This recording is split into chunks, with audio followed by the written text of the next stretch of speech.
I thought that last week's chapter was mind blowing, but this one, it just created a new universe on its own.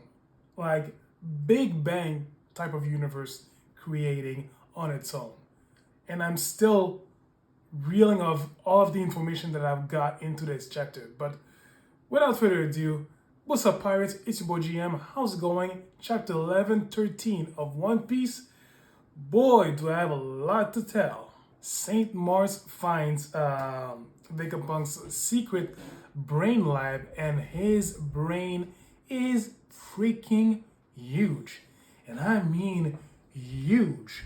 Like this thing, I knew that he had to make an operation to somehow transmit his brain elsewhere because it was too big for his body. But damn, like the biggest mind in the world, that is an understatement. Like it literally means that because I mean, damn.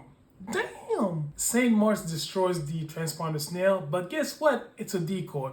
Obviously, I mean, he's a genius. There's no way that that Vegapunk would have let it so easily to be found. Like I knew, like when I saw at the end of the previous chapter that Mars was about to destroy the transponder snail, I was like, wait, that's way too easy. Like, nah, it's that's not it. And of course, most of us were right. It's not it. That's just a decoy. He hid the real thing somewhere else. As the message is about to be broadcast, we get to revisit some old plays that we haven't seen in a while and some that we've discovered recently, such as Syrup Village, Twin Cape, Future Baltimore, Birdie Kingdom, also the Pirate Island full of lead, and all that. And we see the reaction of the people that are there in those islands. Vegapunk is about to start to broadcast his message, but I will get back to that part at the end of my review. We go back with Sanji, Bonnie, Atlas, and some giants, and also, unfortunately, a nearly dead, if not dead, Vegapunk. They are against Saint Nusjiro. Sanji snapped. He kicks the shit out of him.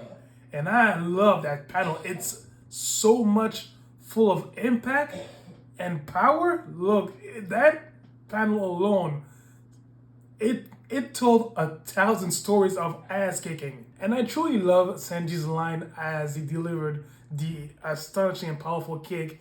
Do you think the elderly get special treatment?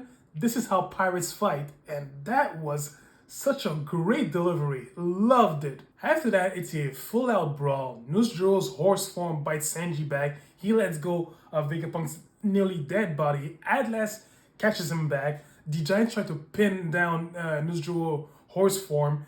Bunny turns to giant form and is about to stomp Nusjiro. It's chaos. Like it's really chaotic at that point. And as if this wasn't chaotic enough, Robin, Nami, Chopper, Usopp, and Brook, they are facing Saint Saturn. You know damn well that the odds are against them. But the guy is eyeing Robin, and because she is the sole survivor of Aurora, and she's a threat to the world. And I love Nami's reaction. One shout, she just looks, protect Robin.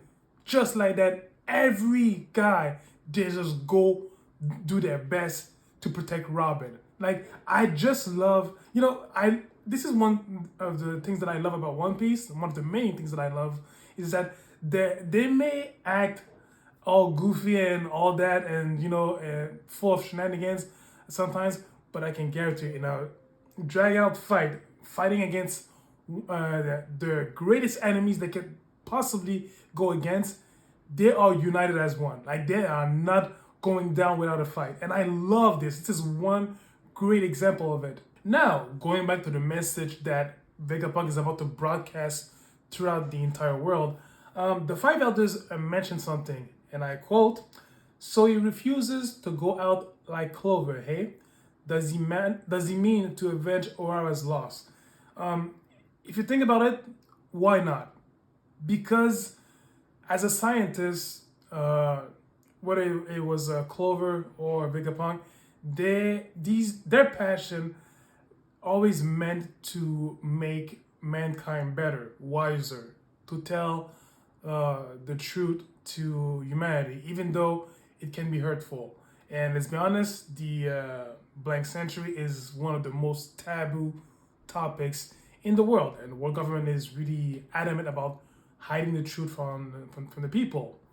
And after the loss of Aurora, we saw the flashback between Dragon and Vegapunk, and I think that since then, Vegapunk always wanted to do good by Aurora, and I think that for him, uh, all these years he prepared to make a man for this lost land, along with for Professor Clover.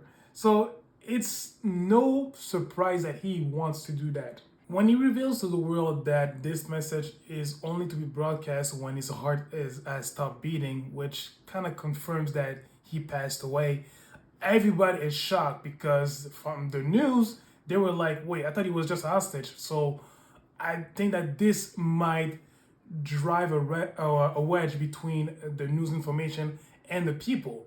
And again, this is gonna create a lot of resentment about who to trust from the people's perspective. One line of Vegapunk goes like this. I want to make sure, I want to make one thing very clear first. Whoever may have rendered their judgment unto me, I am not trying to convince you that their intent is evil. I love that line, but at the same time, I'm wondering, will that make the people believe that the Straw Hats killed him, or maybe Morgan might interfere with that because the guy, let's be honest, he's really not affiliated with the world government, and whatever news that is shocking, that's what sells. That's what he'll just send out. Another line that Vegapunk said, I will not apply the labels of good and evil at all. In fact, because I understood too little about him to begin with. And he's talking about Professor Clover. Of course, like I said previously, he wants to do good by him because he stood for something that was right and true, and he was killed off for it. And I think that Vegapunk wants to do the same thing as well. And he ends the chapter with this quote: the world as we know it will sink into the sea. Now, there is so many things to unpack from this line alone. I mean, the One Piece is something that will unify the world into one, like everything under the sea, or something else, because it could be that. We're talking about the ancient weapons. What are their true purposes? Are they actually meant to, to put the world back under the sea, or just to give it a renewal? So many things. The blank century. What was it all about? We may have theories, but so many things can be unpacked from that but we don't know it. So we're still in a mystery when it comes to that. Joy Boy's true role. What is it? Like, again, going back to the blank century. So many things to unpack. So many things. But anyways, this chapter was marvelous from A to Z.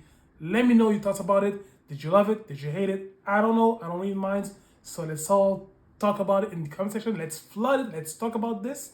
And I'll catch you guys in 2 weeks because we're going on a break. So with that said, take it easy, stay breezy. I'll catch you in a jiffy. See you guys.